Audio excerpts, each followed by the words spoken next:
Alladzi arsala rasulahu bil huda wa dinil haqq liyudhhirahu 'ala dini kullihi wa kafa billahi shahida. Asyhadu an la ilaha illallah wa asyhadu anna Muhammadan abduhu wa rasuluhu la nabiyya ba'dah. Allahumma shalli 'ala Muhammad wa 'ala alihi wa sahbihi wa man tabi'ahum bi ihsan ila yaumil amma ba'du. Kita bersyukur kepada Allah atas segala nikmat yang diberikan oleh Allah kepada kita semua, terutama sampai pada pagi hari ini kita masih diberikan kekuatan iman dan Islam, kita masih diberikan kesehatan, kita masih diberikan kesempatan, sehingga kita masih bisa melaksanakan kewajiban kita salat subuh berjamaah, dan kita lanjutkan dengan mengkaji agama Allah Subhanahu wa Ta'ala. Mudah-mudahan kesempatan semacam ini senantiasa diberikan oleh Allah kepada kita semua sampai nanti kita menghadap kepada Allah yang tentunya dalam posisi husnul khotimah. Amin ya rabbal alamin. Salawat salam tetap terlimpahkan kepada Rasulullah Muhammad sallallahu alaihi wasallam sebagai khatamul anbiya wal mursalin, penutup para nabi dan rasul yang tidak ada nabi lagi sesudah Nabi Muhammad sallallahu alaihi wasallam.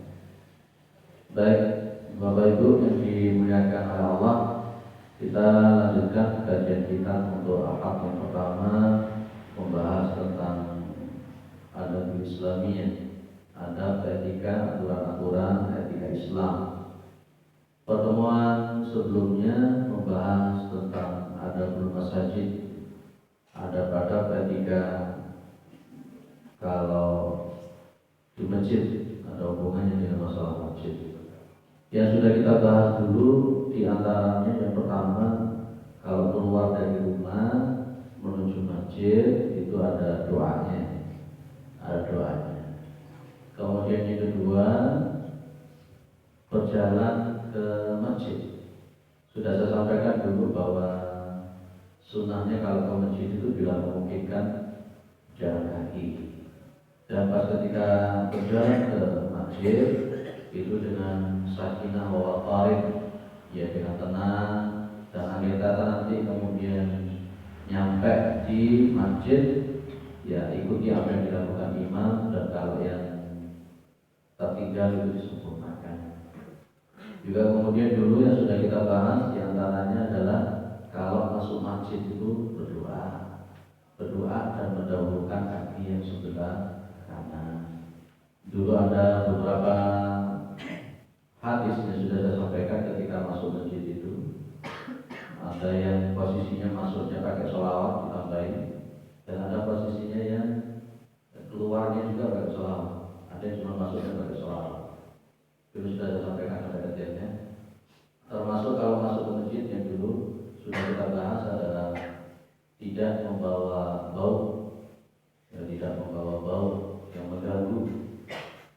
Kalau dalam bahasa hadis itu pakai atau al-basar, tidak membawa bau-bau sehingga mengganggu yang namanya para jamaah yang lain, dan itu pun juga mengganggu para malaikatnya Allah Subhanahu wa Ta'ala.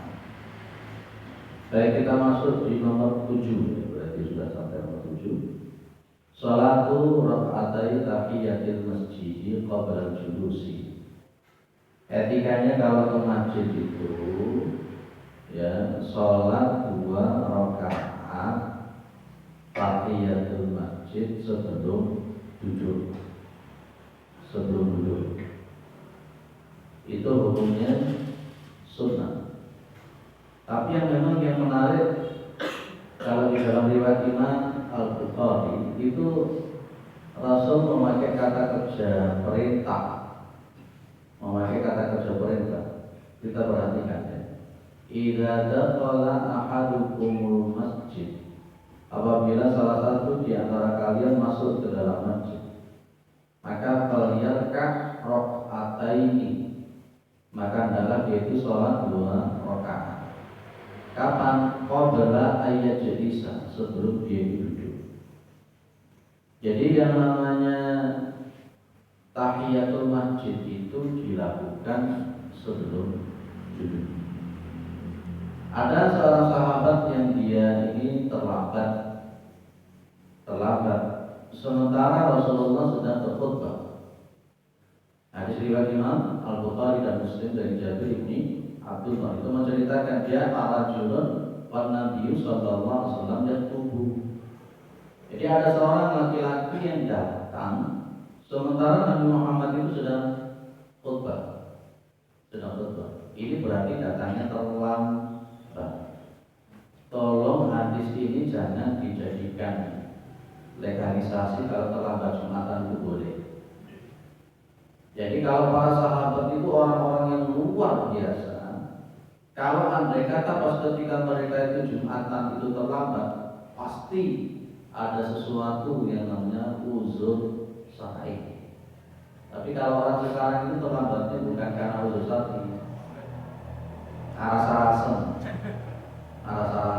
apalagi kalau konsumsinya.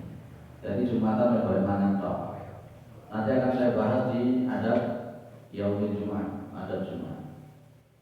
Nah, ini ada uzur syar'i. Lah, kok di dalam orang ini langsung duduk, maka Nabi tanya asalaita ya fulan, kamu sudah sholat atau belum? Maka orang ini mengatakan tidak sholat, belum sholat.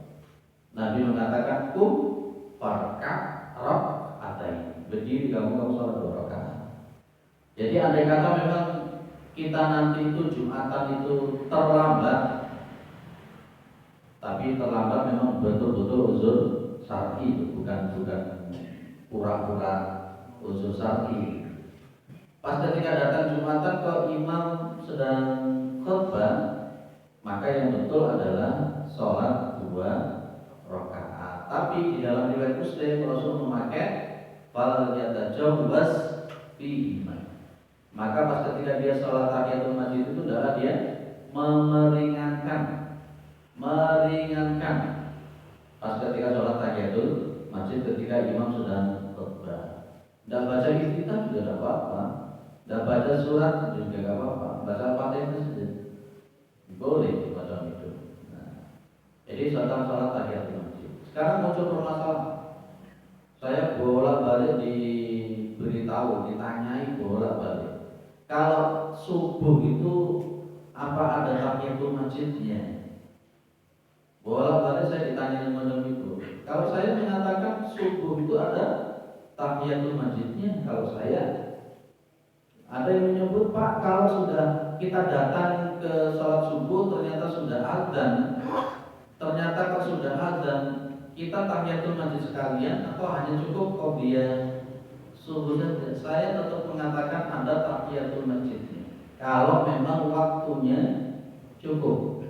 Tapi kalau memang subuh itu waktunya tidak cukup, cukupnya cuma qobliyah subuh, maka yang kita dahulukan adalah qobliyah subuh. Karena saya berprinsip berpegang pada konteks perintahnya Nabi.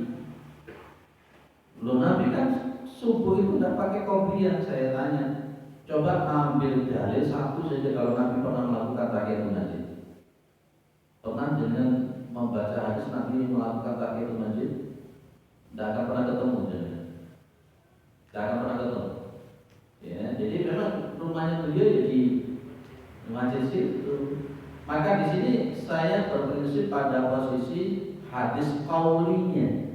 Hadis qauli. Nabi memerintahkan faliyarka rakaatain qabla ayat Islam.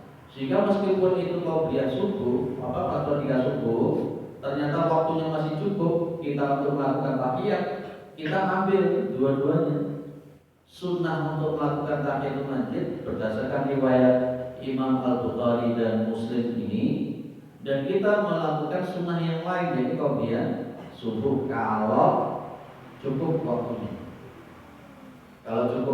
Kalau saya datang ke sini biasanya begitu azan, saya masuk ke kamar mandi, keluar sudah bertobat, sehingga akhirnya hilang dua-duanya. Tidak apa-apa, saya yakin innamal a'malu binniyat wa innamal niat untuk memundur-mundurkan. Jadi tahiyatul masjid itu dilakukan sebelum duduk. Itu termasuk penghormatan. Kenapa? Kalau disebut dengan tahiyat, tahiyat itu kan penghormatan. Tahiyatul masjid jadi menghormati masjid. Ada orang lain bertanya sama saya, kalau masuk musola kira-kira sholat tahiyatul masjid itu enggak? Apa ada kalimat tahiyatul musola? Saya cuma mengatakan begini loh Bapak Ibu. Pada zaman Nabi itu musola itu adalah nama sebuah tanah lapang. Dan setiap bangunan yang dibangun untuk melakukan sholat, Nabi selalu menyebut dengan masjid. Selalu menyebut. Dengan ambil cari dalil satu saja tempat sholat pada waktu itu oleh Rasulullah dinamakan musola.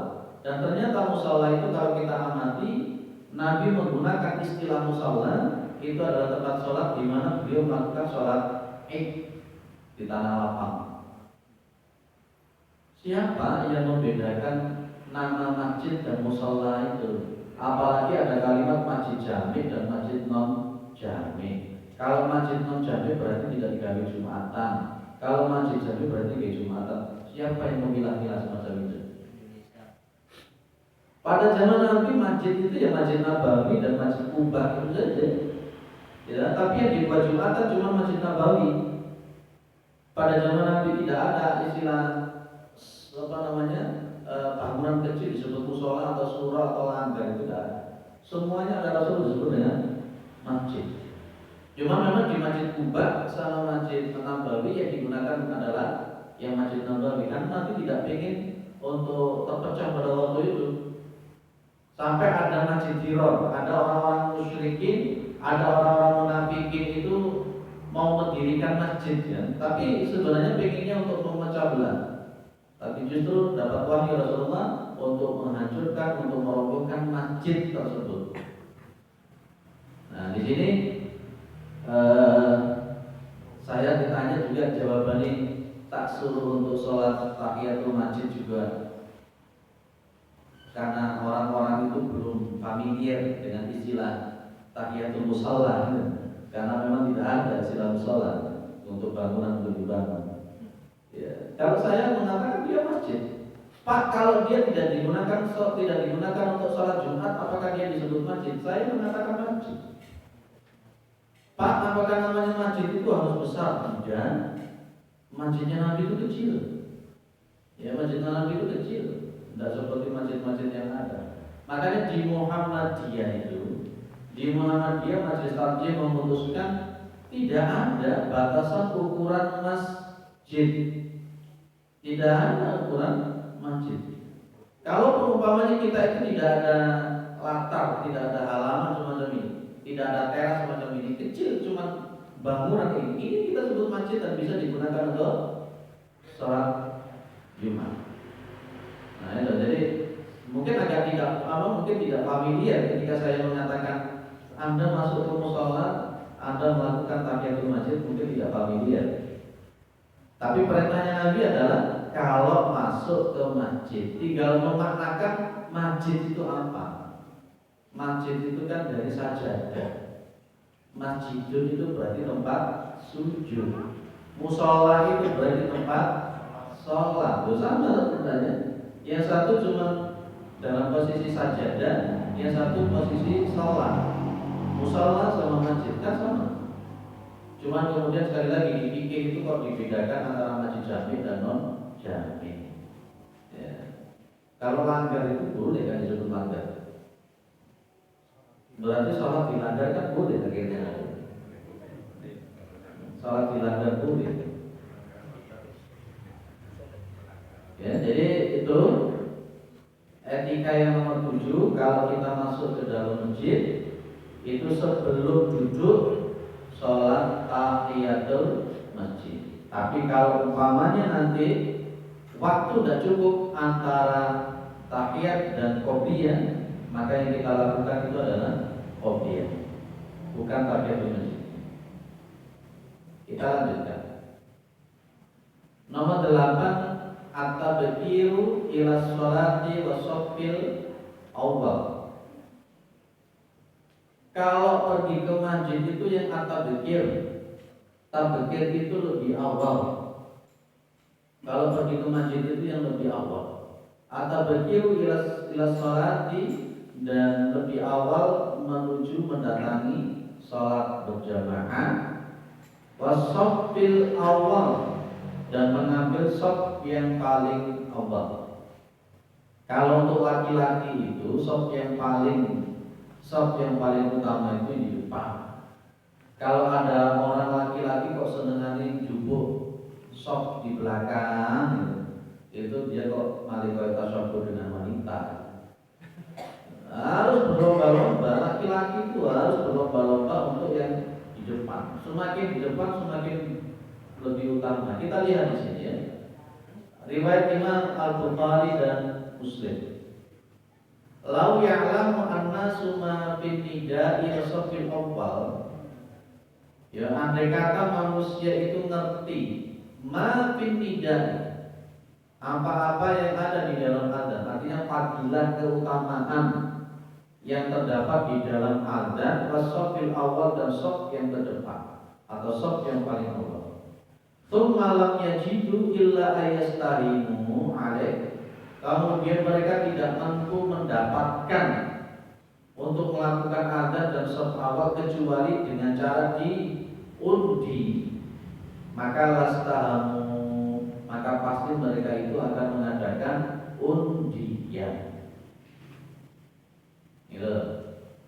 Walau ya'lamu nama fit tahjiri lastabaqu ilaihi, walau ya'lamu nama fil atamati wa sudahi la'atuhuma walau habwan. Sampai segitunya, Pak. Jadi kalau memang orang itu nanti ngerti apa fadilahnya sholat berjamaah, ya, dan bersegera untuk datang kepada masjid, dan andai kata mereka tahu tentang keutamaan jamaah isya dan subuh, ya atau walau habwan, mereka akan mendatangi jamaah sholat subuh dan sholat isya itu dengan posisi merangkak. Ya, jadi jadinya sudah memiliki keutamaan yang luar biasa. Di antara yang disebutkan oleh Rasulullah, sholatul fajri khairun minad dunya wa ma fiha, bahwa sholat subuh itu lebih utama dari dunia dan seisinya. Baik, kita lihat keutamaan shaf yang terdepan. Innallaha wa malaikatahu yusholluna 'ala shaffil muqaddam. Sesungguhnya Allah, malaikat yusholluna. Apa yang kita maknakan yusholluna? Seringkali kita artikan bersolawat. Kalau yusholluna, kalau sholat yusolli itu kan secara tekstual kan duha.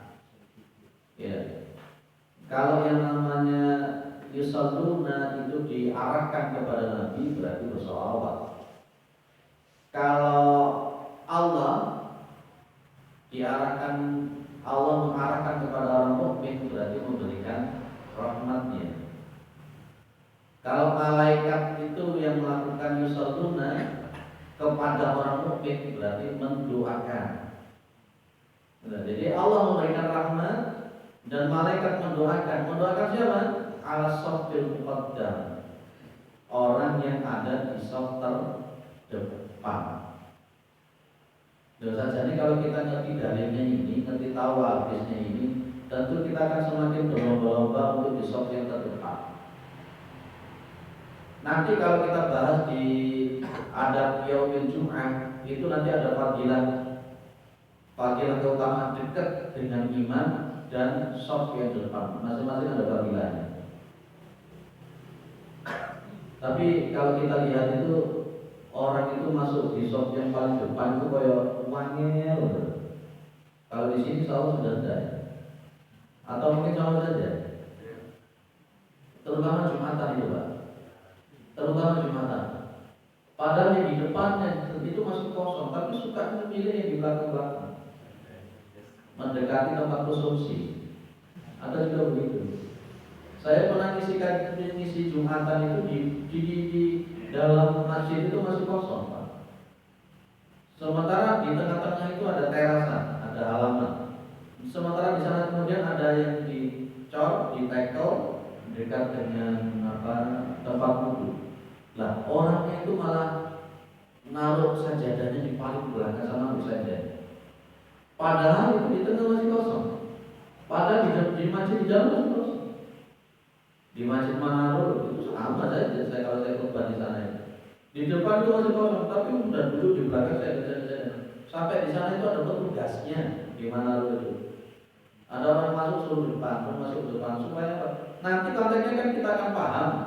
Kalau kita itu melangkahi leher-leher orang itu kan dosa, berdosa. Lapas ketika kemudian orang yang datang duluan itu duduknya di belakang, orang yang ada usul syar'i datang di belakang, akhirnya mau melangkahi leher-lehernya orang itu. Yang salah itu sebenarnya bukan yang terlambat, yang salah itu datang awal yang bikin orang berdosa sehingga melewati orang-orang. Jadi etikanya kalau datang ke masjid, dudukkan sop awal pertama, sop pertama penuh baru sop kedua, sop kedua penuh baru sop ketiga. Itu etikanya begitu. Jangan sampai sop yang pertama masih kosong kita menggunakan sop yang lain, terutama pas ketika duduk menunggu imam keluar untuk khutbah Jumat. Sop depan ini. Tapi kadang-kadang ada orang memang menyengaja untuk melambatkan diri supaya dapat sop yang di belakang. Nah itu. Kalau di Masjid Taqwa Batu itu luar biasa, Pak. Insya Allah bisa ditiru di sini. Di Masjid Taqwa Batu itu kalau saya datang ke sana 20 menit padahal masih 20 menit. Saya itu sudah dapat di sop yang sekian. Sudah full di depan. Makanya sekarang itu diantisipasi oleh takbirnya, karena duduk di belakang akhirnya kan takbirnya bingung, tapi belum tertolong. Akhirnya dibuat tulisan, ditaruh ke pojok ini kita oke, soalnya segitunya sekarang. Makanya kalau datang ke Masjid Taqwa Batu setidaknya setengah jam sebelum dimulai sudah duduk di situ, kalau enggak habis. Kalau di sini, ya, khotibnya leka adan itu nggak teko ya. Atau mungkin khotibnya sudah separuh baru datang, nggak dicatat sama malaikat model begitu. Dalam catatan jelas. Lanjut ya. Jadi Allah itu akan memberikan rahmatnya dan malaikat mendoakan orang yang ada di saf terdepan. Kalau untuk ibu-ibu, saf yang di depan itu yang di belakang takbir, kecuali kalau ada anak-anak. Jadi susunan saf itu dulu pernah saya sampaikan, paling depan itu laki-laki dewasa, terus kemudian di belakangnya anak laki-laki. Lah kemudian di belakangnya anak laki-laki itu anak perempuan. Baru kemudian paling belakang itu perempuan dewasa. Itu susunan saf sesuai dengan sunnahnya Nabi. Ya, kalau memang tidak ada anak-anak, ya ibu-ibu itu masang sofnya, mau masuk sofnya itu ya di belakangnya tabir itu, bukan di pintu itu. Karena di masjid-masjid tertentu itu ibu memahami sof yang paling baik wanita itu di belakang. Akhirnya yang diisi yang paling belakang dulu sehingga orang mau masuk untuk sof ke depan jadi dari sof. Itu kekeliruan dunia, kekeliruan juga. Kemudian wal mu'adzinu yuqallahu bima di sauti. Dan seorang muadzin itu dia diampuni bagi dia bima di sautihi, ya, dengan sepanjang suaranya dia. Ada orang adzan panjang suaranya, dia diampuni oleh Allah Subhanahu wa taala. Wa yusaddiquhu man sami'ahu min rabbin wa yabisin. Dan membenarkan yang diucapkan oleh muadzin siapa? Man sami'ahu, orang yang mendengarkan sesuatu hal yang mendengarkan itu min rabbin wa yabisin, yang basah ataupun yang kering. Apa maksudnya, Pak? Selain manusia itu mendengar ucapan seorang muadzin, dan itu nanti akan membenarkan menjadi saksi bahwa dia itu adalah muadzin, dan itu membenarkan kalimat-kalimat yang dikeluarkan oleh dia akan dibenarkan oleh semua makhluk Allah Subhanahu wa taala. Tidak hanya itu saja, walahu mithlu ajri man sallamahu, dan bagi dia itu pahala seperti pahala dia itu mendapatkan pahala sebanyak orang yang sholat bersama dia. Ini fadilahnya orang yang ada. Tadi adzan, ya kan? Ternyata yang datang yang ikut sholat jamaah itu 100 orang. Ya dia mendapatkan pahala 100 itu. Di samping memang kalau dia berjamaah dilipat gandakan 27 derajat. Saya juga berpikir itu di Masjidil Haram itu muadzinin pahalanya gitu. Di sini jelas kok walau itu ajri man shalla, dia mendapatkan pahala sebanyak orang yang sholat bersama dia muadzin. Makanya memang kalau orang itu bisa adzan tapi tidak mau adzan, pahalanya luar biasa. Di samping dia diampuni oleh Allah, dia akan mendapatkan pahala sebanyak orang yang sholat berjamaah ketika dia adzan. Orang Masjid Nabawi, Masjidil Haram, pahalanya orang yang adzan luar biasa, luar biasa. Kalau sudah tahu seperti ini nanti biasanya rebutan disi-disi anak dan disi-disi anak dan. Lihat, jadi kalau datang ke masjid etikanya itu, kalau datang ke masjid itu etikanya itu lebih awal. Kemudian menempati shop yang paling depan. Dan orang yang adzan itu luar biasa pahala. Luar biasa pahala. Lihat ya, lanjut. Taqdimul huffazi wal fuqaha'i ila shaffi al-awwal, ila shaffil awwali khalfal imam. Mendahulukan orang-orang yang hafid Al-Quran, wal fuqaha'i dan ahli fikih, ila shaffil awwal, di shaf yang pertama, khalfal imam, di belakangnya imam. Di antara maksudnya Nabi semacam ini, ketika imam itu lupa bacaan, maka yang di belakang yang hafid ini bisa membetulkan. Kalau umpamanya imamnya itu ada sesuatu yang salah, orang yang ahli fikih ini bisa mengingatkan. Kalau umpamanya imamnya batal, maka ahli fikih yang di belakang tinggal melanjutkan. Maka mohon maaf kalau mengetahui semacam ini, non sewu tidak bermaksud apa-apa. Saya tidak ngerti apa-apa, ojo kaget dipilih imam. Harus memposisikan diri. Ada juga ngeyel di masjid A, sampai jamaah itu bilang sama saya, terus gak ngerti apa-apa, Pak wacaane yo wae ono kuwi, tapi sok-sokan. Di kono yo ono ustaz, sok-sokan orang imami. Malah orang kafir. Kuping yo panas kabel. Harusnya tahu diri ya. Lah, ini aturannya. Orang yang berdiri di belakang imam pas itu adalah orang yang hafid, ya bacanya lebih banyak, dan orang yang ahli fikih di belakang. Sebenarnya untuk jadi imam itu kalau kita lihat dalam al-hadis itu kan ada kalimat ya ummu al-qauma aqra'uhum li kitabillah. Yang berhak untuk menjadi imam itu adalah yang aqra'uhum. Yang paling saya pahami berdasarkan riwayat salah seorang sahabat itu, kami tidak menambah dari 10 ayat sebelum kami paham dan mengamalkan 10 ayat itu. Sehingga kalau kalimat aqra'uhum li kitabillah itu berarti dia hafal, bagus, dan kemudian dia memahami ahli fikih. Repot kalau umpamanya imami ternyata dia tidak ahli, tidak mengerti hukum-hukum tentang sholat. Nah, otomatis dia itu nanti akhirnya jadi imam dengan kejahilan, tidak ngerti apa-apa, tidak boleh. Yang dimaksud dengan aqra'uhum li kitabillah itu bukan hanya sekedar hafal, tapi bagaimana dia paham minimal fikihnya sholat, minimal fikih imam itu kayak apa. Jadi Rasulullah Muhammad SAW itu pernah memberitahu kepada kita, nanti di akhir zaman itu akan ada fase di mana kok main dari salah situ sebenarnya. Coba yang dilatih gitu. Nanti di akhir zaman itu akan muncul era di mana ada pemuda-pemuda itu yatakhiduna Qur'ana mazamira. Nanti ada muncul pemuda-pemuda naswan kalau dalam bahasa Inggris. Naswan itu semacam pemuda-pemuda yang mengambil Al-Quran itu seperti seruling-seruling. Artinya apa? Akan ada muncul pemuda-pemuda yang memang menjadikan Al-Quran itu seperti seruling-seruling. Kok muncul ini Pak? Harus pakai mouse ya.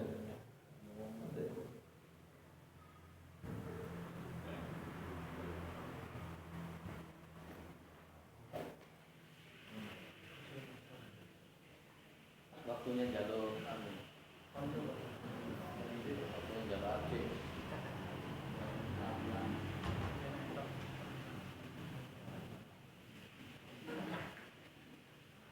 Bisa kemana?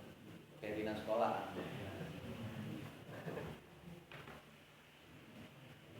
Baik. Jadi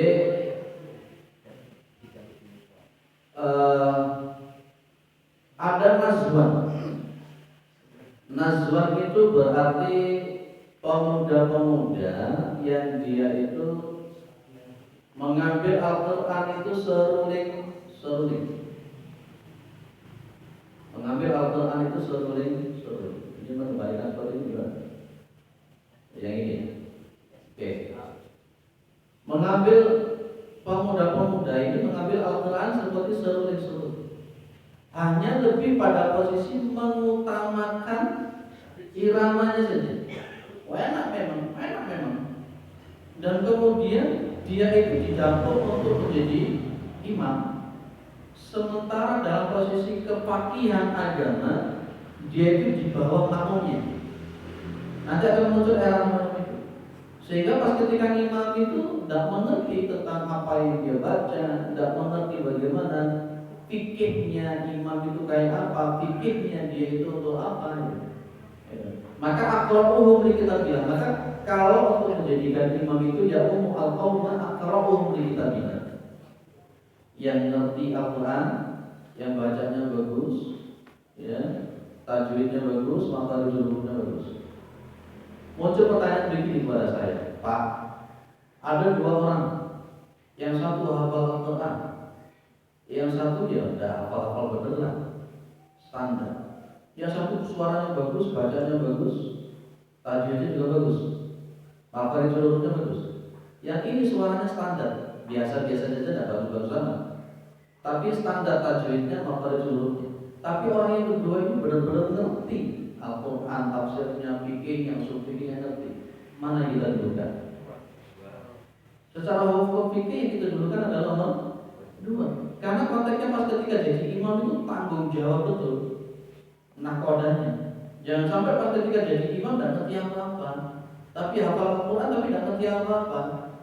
Akhirnya yang jadi tanggungan itu adalah imam. Setidak-tidaknya kalau jadi imam minimal ngerti fikihnya ya apa cara jadi imam, mengerti fikihnya sholat, bagaimana takbiratul ihramnya, bagaimana sujud yang benar, bagaimana rukun-rukun sholat, bagaimana sunah-sunah sholat, itu yang harus diketahui.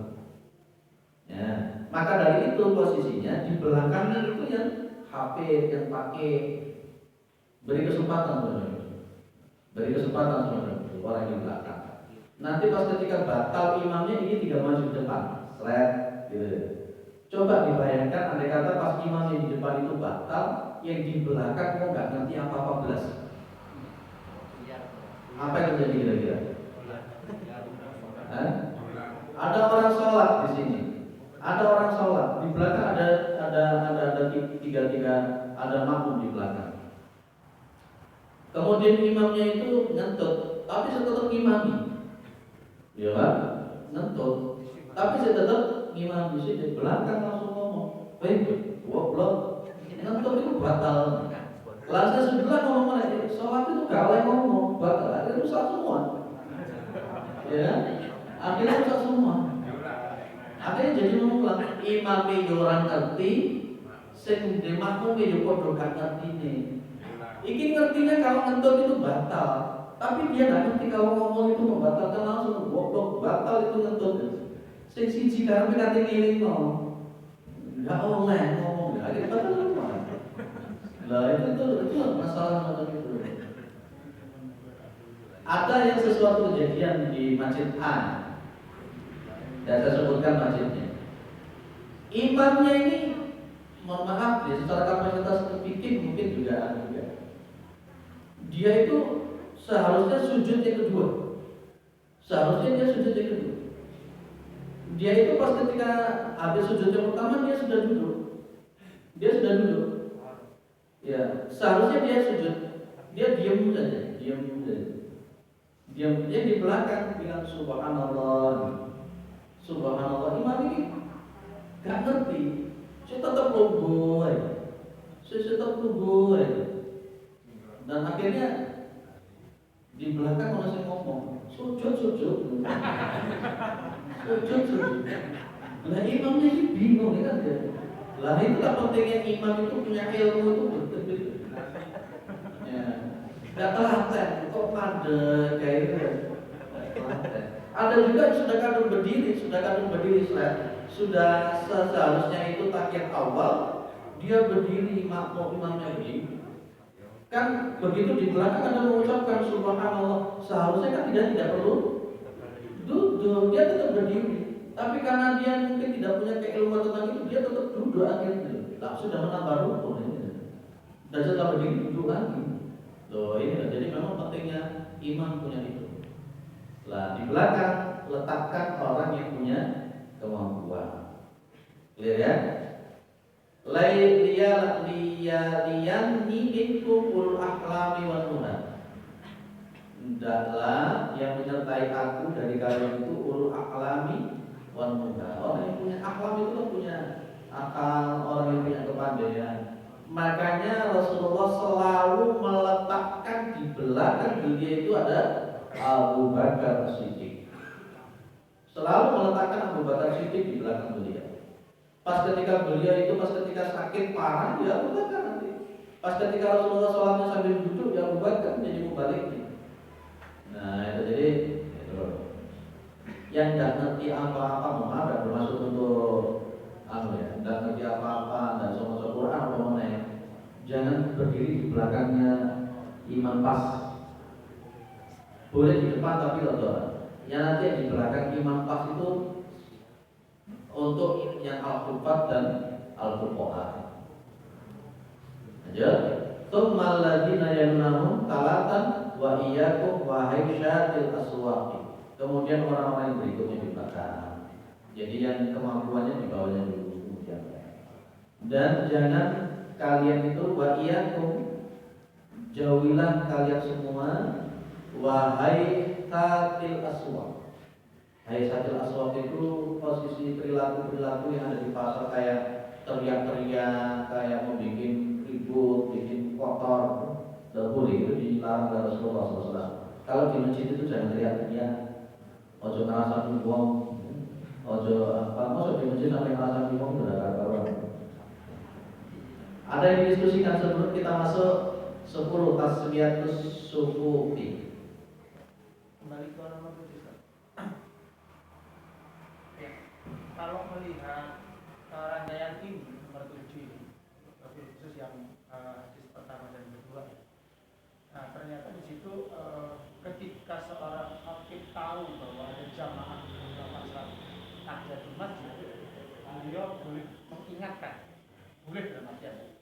Nah, ketika kita bicara dalam tataran praktek, misalkan, dulu pernah ada sebuah kejadian, jadi memang karena kepahaman ya, jadi ada seseorang yang menjadi khatib. Ini ada dua kasus. Yang pertama, seorang menjadi khatib, kemudian bacaannya salah. Waktu itu ada seorang jamaah mengingatkan, tapi khatibnya ya tetap namanya itu satu. Yang kedua adalah yang tadi terkait dengan misalkan orang yang datang tapi dia belum melakukan salat tahiyatul masjid. Nah, ketika seorang imam dengan sebuah tema, kemudian dia sedikit membelokkan cara tadi mengingatkan, itu berarti diperkenankan atau beliau membiarkan dulu sakarat mati. Iya. Baik. Jadi kasus sebenarnya Rasulullah itu mengingatkan jamaah yang terekam ya. Kasus yang pertama itu kan ada orang yang datang ke masjid itu melangkahi jamaah yang lain. Dalam posisi khutbah Nabi langsung mengatakan ijlis, bapak adaita, bapak anaita, gitu ya. Duduk, kamu duduk. Kalau dalam bahasa kita itu bapak adaita itu kan kamu telah menyakiti orang. Bapak anaita kamu tidak sopan. Itu kasusnya Nabi pernah seperti itu. Jadi ada orang ketika khutbah, ada orang melangkah-langkahi itu langsung di atas mimbar langsung Rasulullah mengingatkan, suruh duduk nggak boleh, itu nggak sopan dan itu menyakiti orang. Dan kasus yang kedua adalah ini tadi, ada orang langsung datang langsung duduk sama Nabi diingatkan. Maka secara fikih seorang khatib itu boleh mengingatkan makmum. Khatib boleh mengingatkan makmum. Saya pas ketika khatib melihat ada anak muda, mulai saya salam sampai selesai itu dia main HP terus. Ya, maka di atas mimbar itu saya ingatkan. Dan itu tidak masalah dengan cara-cara yang benar. Bahkan di masjid A itu saya sedang khatib, dia duduk di depan pintu. Ini ada pintu masjid, pintu teras kecil, di situ depan ada tempat untuk duduk. Dia duduk di situ sambil rokok mendengarkan khutbah. Ini kurang ajar gitu. Ya saya ingatkan apa adanya dengan dalil yang benar. Tidak apa-apa untuk seperti itu. Ada kasus teman kita kebalik itu sedang khutbah, sementara di pojok itu ada yang ngomong-ngomongan nggak selesai. Lah khatib teman kita ini langsung mengingatkan orang itu. Katanya adalah kalau memang Anda mau khatib silakan gantikan saya di sini. Dan itu boleh. Mengingatkan khatib jamaah itu boleh. Ya, tapi memang kita ini makanya pentingnya belajar itu di situ. Bagaimana? Nanti akan saya bahas khusus di bagaimana sih sebenarnya adab etikanya kalau mendengarkan orang yang sedang khutbah. Itu boleh mengingatkan orang itu boleh. Ya. Terus apa lagi kita tanya tentang Kebalik. Masalah. Orangnya yang makmumnya yang membenarkan. Makmumnya yang mendengarkan apa boleh atau tidak? Yang ada pada zaman Nabi Muhammad SAW itu memang ada orang yang bertanya kepada Nabi, sementara Rasulullah SAW itu sedang berkhutbah. Loh, apakah itu khusus untuk Nabi? Apakah itu umum? Kalau umpamanya itu dianggap sebagai sesuatu umum, maka yang terjadi mafsadah yang besar kalau zaman sekarang. Makmum itu akan mampu untuk memprotes khatib yang sedang khutbah. Maka di sini saya lebih mencenderung kepada konteksnya daf'ul mudhar muqaddamun ala jalbil masalih. Kalau untuk saat ini kita perlu ada keilmuan untuk mengingatkan khatib itu tidak pada posisi sedang khutbah. Maka kalau saya pribadi untuk sementara ini kita tidak melakukan seperti yang dilakukan para sahabat. Para sahabat itu bertanya ya, bukan memprotes. Para sahabat itu bertanya bukan memprotes. Loh Pak, kalau begitu sekarang saya bertanya kepada khatib yang sedang khutbah boleh atau tidak? Kalau main tekstual ya boleh gitu. Tapi saya mengatakan ada mafsadah, ada masalahnya yang harus kita jaga juga. Karena kalau sahabat-sahabat itu paham. Kalau kita ini kadang-kadang ya murkui. Sehingga untuk sementara kalau mengingatkan khatib, saya lebih cenderung nanti kalau sudah selesai, kemudian ajak bareng-bareng ngomong berdua, begini.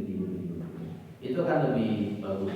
Di samping itu mengingatkan di orang buahnya itu mafsadahnya lebih besar, lebih besar. Apalagi kalau orangnya tidak mau diingatkan. Ya, ada di kasus masjid A, ada bapak-bapak jadi imam. Kebetulan yang jadi makmum itu ustadz kita. Bacaannya salah fatal kan. Kalau bacanya salah fatal kan memang kita perlu mengingatkan subhanallah. Begitu beliau mengucapkan subhanallah dan membenarkan dengan baik. Lalu setelah salam dia ngomong-ngomong. Lah ini juga berbeda. Jadi kalau saya lebih cenderung Pak kalau untuk khatib kita ingatkan aja nanti kalau sudah. Kalau selama kesalahannya tidak fatal. Namanya orang makhluk fatal manusia. Kadang-kadang kita kita imami itu antara huruf wawu sama fa itu kita nggak bisa bedakan. Itu bisa tahu. Padahal salahnya itu ya. Baik, yang lain, Ibu. Saya sering jamaah di musola. Yang saya tanyakan itu apa itu?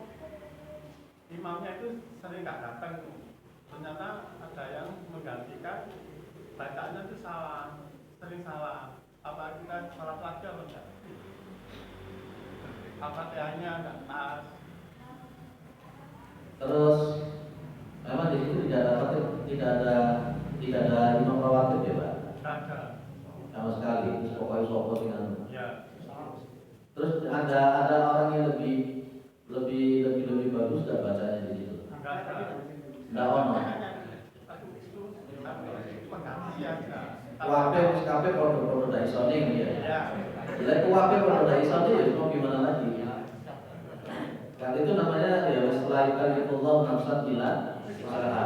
Kecuali kalau memang di situ memang betul-betul ada yang ngerti kok bila sih tetap sih dari imam kok sing nggak ngerti itu lebih beda lagi. Jenengan datang ke situ, maksudnya termasuk yang alim, maksudnya datang jenengan di situ kok nggak bisa apa-apa, jenengan datang ke situ. Dan mungkin datangnya jenengan terlambat. Dan kemudian yang ngimami ya wis pokoke ngono kuwi. Kalau memang kesalahannya fatal, enggak. Kalau jenengan yang mengerti. Kalau sementara makmum-makmum yang lain enggak ngerti belas. Iki salah mudah ngerti wis melo ae. Nah, kalau orang-orang model seperti ini ya lain kali pulang kan saya bilang usaha. Kalau jenengan yang tahu persis kalau memang itu salahnya fatal, ya ngulang lagi. Tapi kalau kesalahannya tidak fatal, apalagi orangnya wis umurnya 70 tahun imami Rabbil alamin dan Rabbil alamin itu sudah. Makanya memang untuk jadi imam, saya punya slide sebenarnya. Slide untuk pas dulu saya sampaikan di PJM Bimbing pelatihan jadi imam yang betul itu kayak apa seharusnya patokan. Itu gimana? Sholat di sini aja ya. Jadi para ulama menyebut begini Pak. Jenengan itu kalau ada masjid A, B, C, D, E, ada 5 masjid menurut. Maka para ulama itu menyuruh kita mencari dari 5 masjid itu yang paling mendekati sunnah. Etikanya begini. Ada masjid A, B, C, D, di sini ada berapa masjid? 6 umpamanya. Jenengan cari di antara 6 itu yang mendekati sunnah. Ternyata yang mendekati sunnah di sini. Ya berarti di sini aja.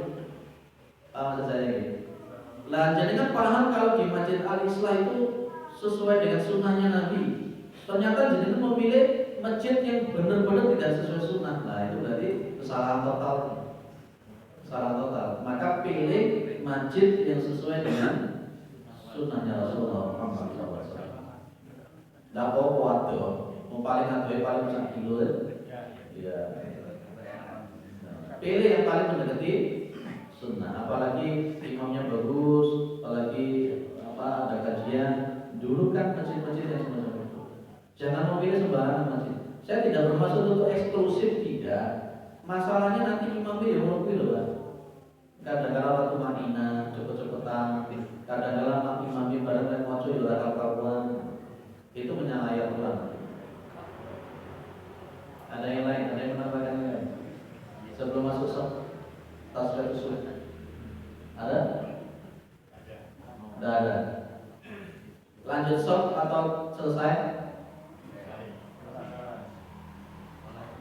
Kelas ya.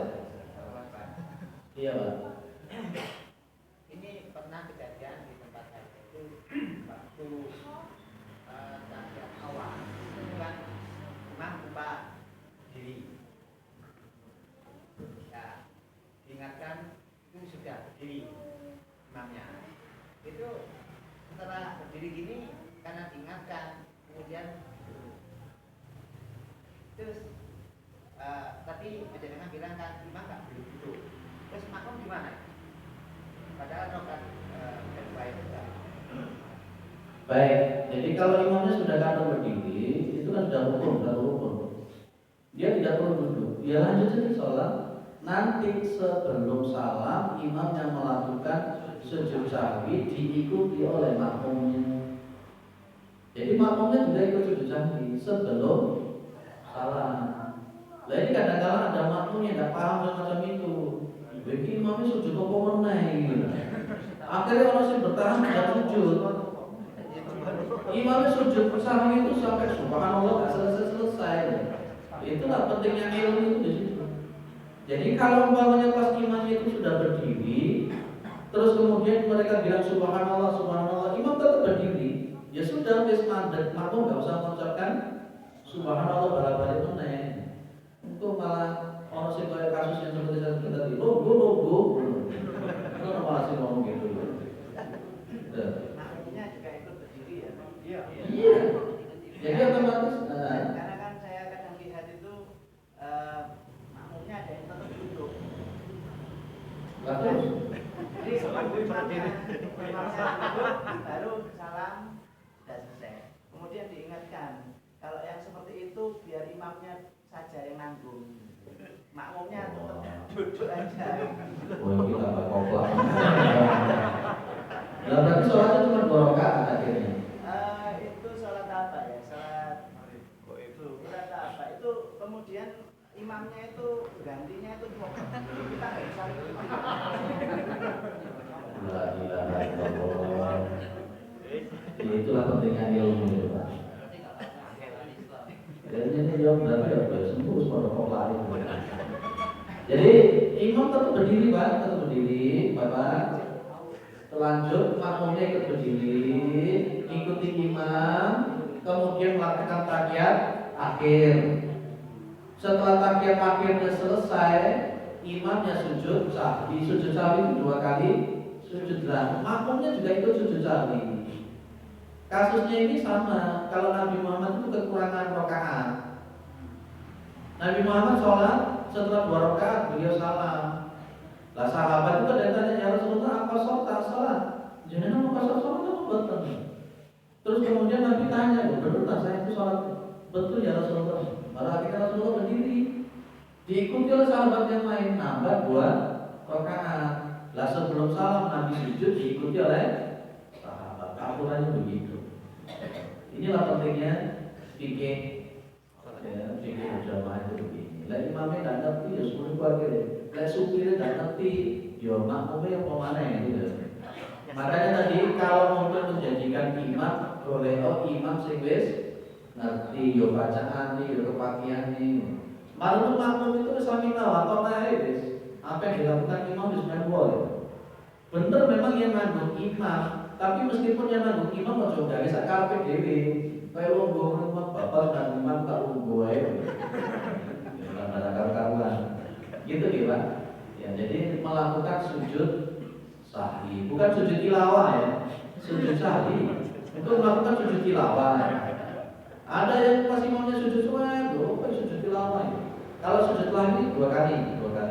Kalau sujud tilawah 1 kali. Atau sujud syukur, ini sujud syukur ya. Tak karuan. Thailand menang sujud syukur ya. Iya. Baik, saya kira cukup insyaallah. Berarti pertemuan berikutnya untuk adabul Islamiyah kita bahas tentang tasfiyatus sufuf. Ini penting untuk tasfiyatus sufuf. Gimana sih kira-kira merapatkan shaf itu dari dalilnya apa, konsekuensinya apa, dan kira-kira ijtihad yang digunakan oleh orang yang menegakkan shaf itu apa. Kemarin saya ngisi pengajian kebetulan masjidnya masjid NU.